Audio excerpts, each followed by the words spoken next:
Poem's state capital and from around the world. This is Worldview. Leaders announces he will resign the assistance package for Ukraine. Feature confidence vote in parliament amid deadlock.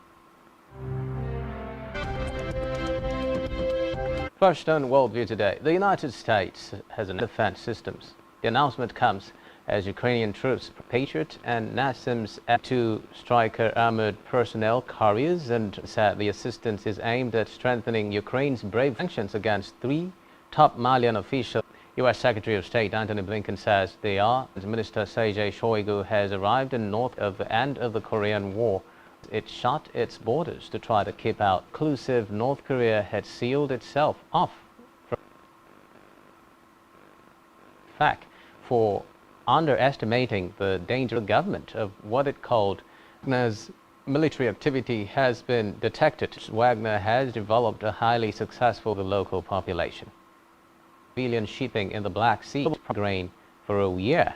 And Barbara Woodward said Ukrainian grain facilities further to inclusion with Ukrainian President Volodymyr Zelensky during the mines in the approaches evacuated as Mediterranean wildfires has also raged on Corfusius in parts of Greece. Fires in Sicily and Puglia.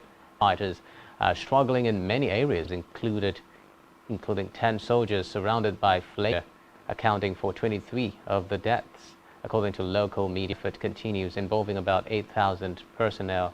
Hundreds have had to be evacuated from the coastal village of mews.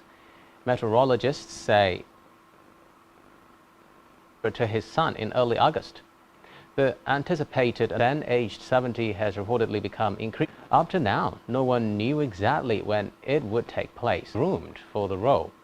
In his announcement, Hun Sen said his son Modi's government will face a no-confidence vote in parliament amid a no-confidence motion majority in parliament. But opposition leaders say the move will force Modi. Broke out in May between the majority Meitei group and the tribal earlier this week that the government was ready to discuss the violence and accused the opposition of stranded on a beach in Western Australia, but more than 50 have already died.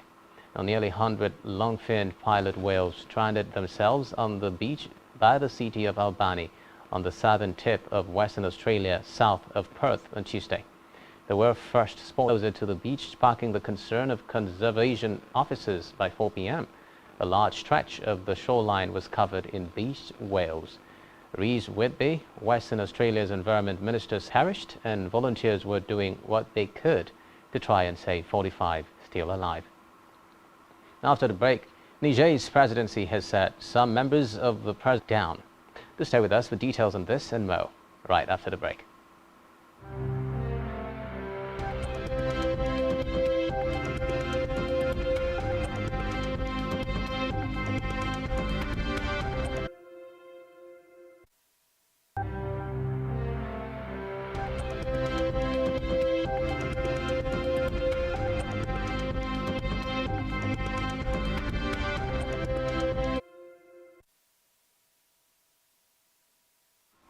Many thanks for staying tuned. Niger's presidency has said some members of the Presidential Guard tried to move against President Mohamed Bazoum, warning that the army was ready to attack them if they did not back down. The presidency's official Twitter account said on Wednesday that presidential guards engaged in an and his family were well after news agencies quoted security sources as saying that the guards were holding Bazoum inside the presidential palace in the capital Niamey.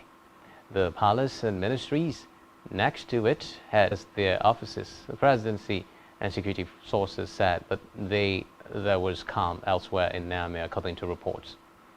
In a separate development, the health authorities in Burkina Faso have given the go-ahead for a new malaria vaccine approved in Ghana, and Nigeria reports say malaria is the leading cause of infant mortality in Burkina Faso, and Health Minister Robert Kagogo says this new vaccine will be an extremely important tool in the effort to eliminate the disease.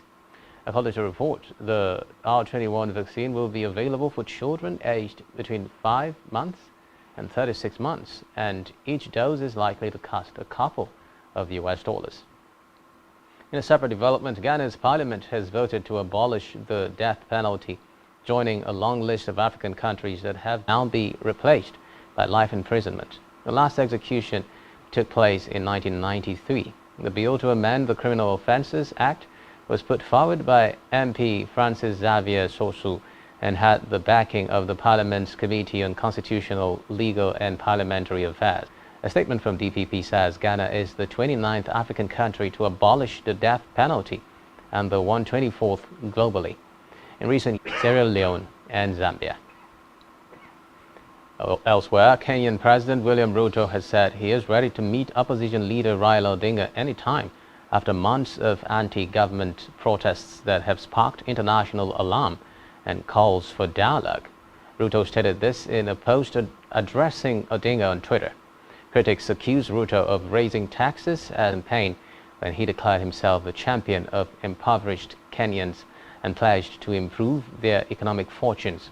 Ruto's government argues higher taxes are necessary to help deal with growing debt repayments and to fund job creation initiatives, rallies sometimes degenerating into looting and deadly clashes between security forces and demonstrators.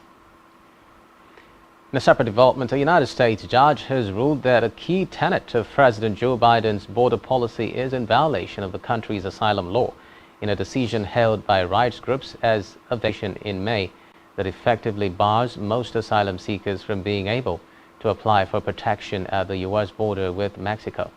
However, the ruling will have little immediate effect at the border because Texas stayed his decision for 2 weeks to give the administration time to appeal to a higher court. The Biden administration within hours appealed to the U.S. Ninth Circuit Court of Appeals, according to media reports. Now, the United States Department of Education has opened when considering whether to admit an applicant.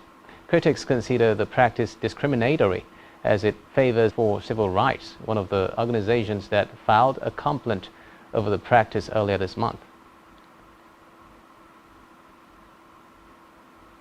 Elsewhere, a Brussels court has convicted 6 men of murder and attempt to coordinated attacks at Brussels Airport in Zaventem and at Melbeek metro station in central Brussels were claimed by the ISIS armed group. The verdict marks the final chapter in the country's biggest trial in judicial history, which counted more than 900 plaintiffs and unfolded over more than half a year in a special court to address the exceptional case. In a separate development, at least one person has been killed in the Philippines after Typhoon Doksuri lashed northern parts of the archipelago, ripping winds of up to 175 kilometers per hour as it slammed into the Philippines on Wednesday is expected to sustain strength as it continues to course towards Taiwan and China later of the capital Manila. In the wake of the typhoon in northern Cagayan province, more than 12,000 people were evacuated from high-risk coastal villages and schools, and workplaces were shut down as a precaution. Elsewhere, a fire on a cargo ship carrying almost 3,000 cars off the coast of the Dutch island of Ameland has left to the World Heritage Site. 22 crew members were taken to hospital with breathing problems, burns and other injuries.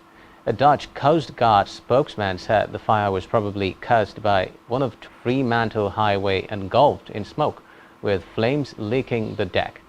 The Coast Guard told Dutch media the fire could bring too much water on board because of the risk of sinking. And finally, on World View today, Oscar-winning actor Kevin Spacey has been found not guilty of 9 sex offences at London's Southwark Crown Court. The Hollywood star who denied the charges and hugged his manager and legal team afterwards.